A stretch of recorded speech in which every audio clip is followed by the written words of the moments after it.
Hey guys, Veronica here.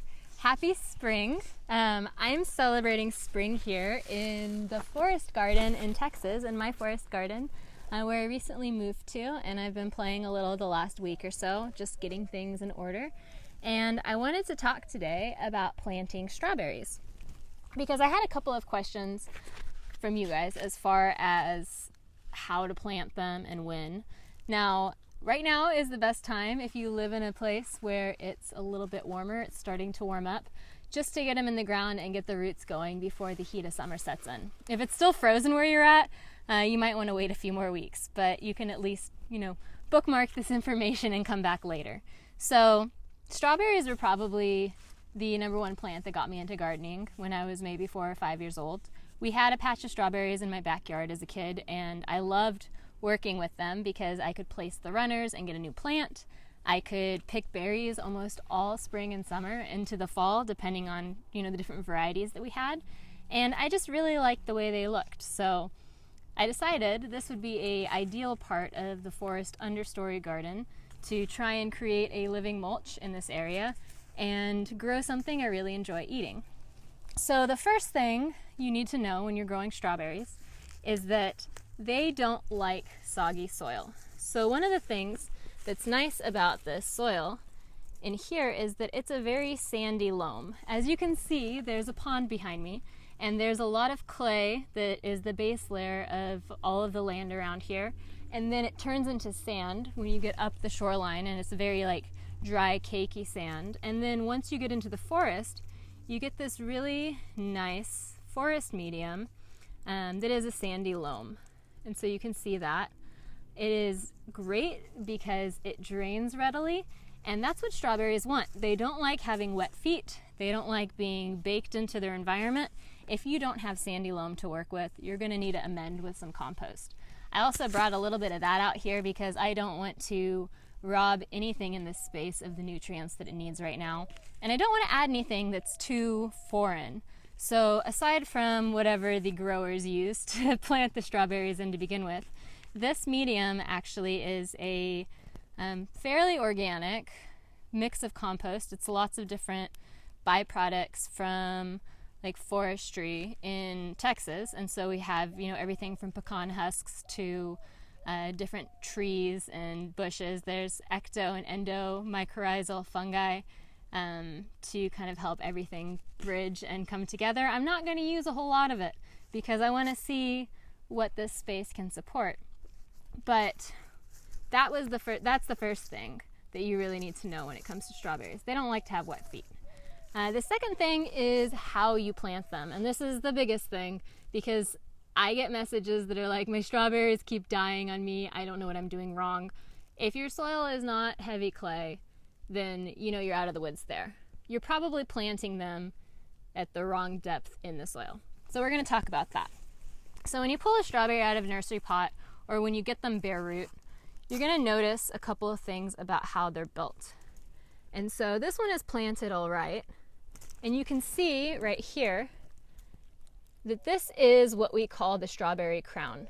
Now the crown actually extends down to where its roots start. I'm going to pull it apart a little so you can see what I'm talking about. There. So you can see the roots right in here, and then here's the crown, and then this is the top part. And so what happens a lot of times is people go to plant their strawberries, and they plant all of this brown stuff that's part of the crown. They plant it all the way up to the green, because with most plants, you're planting, the root mass up to wherever the green starts, and then that's how that plant operates. Well, with strawberries, the crown actually needs to stick out of the ground, because if you have it buried in the soil, then what happens is all of this above stuff rots.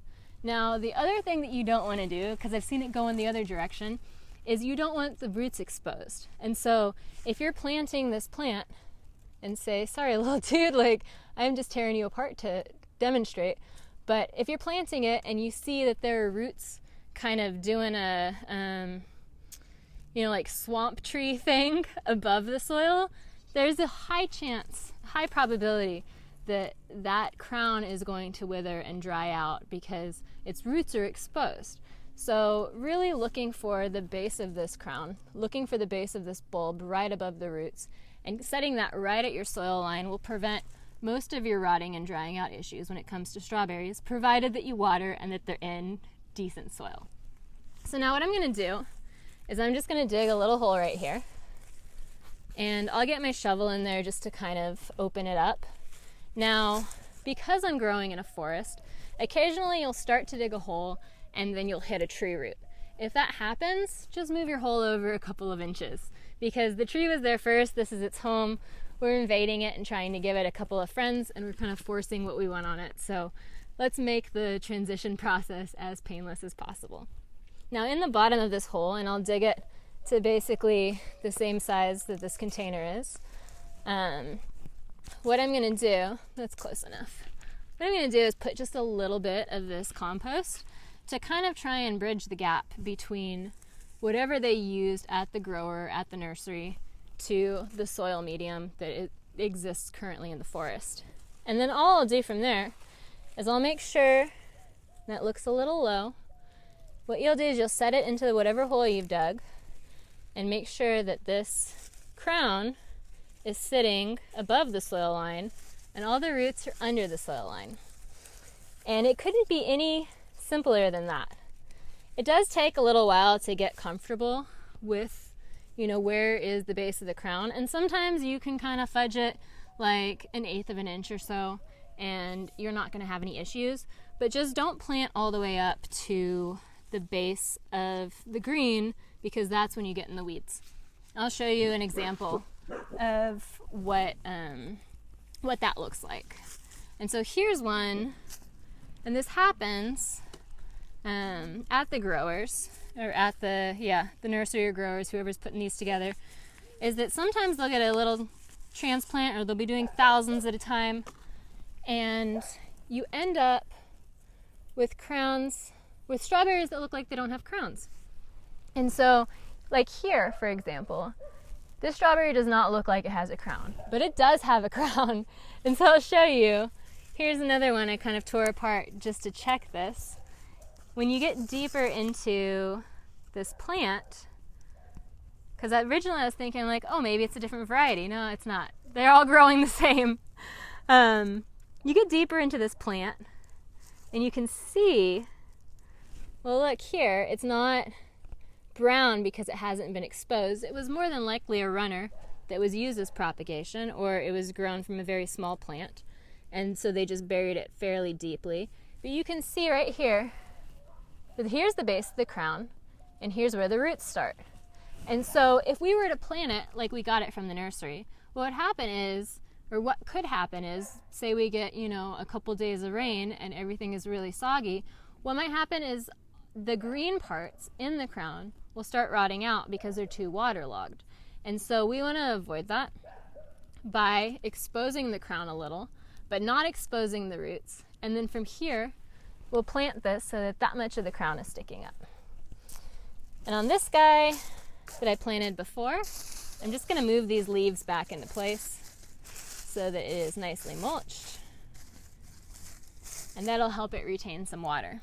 Now, we're not going to be watering these plants a ton because we're in the forest and we don't want to upset the existing ecosystem. So what I'm trying to do is work with the way things currently work in here and see how far we can get with the rest of these plants.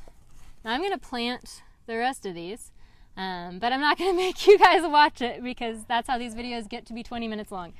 But if you have any questions or comments, please leave them in the comments below. If you like this content and would like to see more of it, hit that subscribe button and follow me on Instagram in the meantime at Flavor Kit. There's lots of behind the scenes and day-to-day stuff there.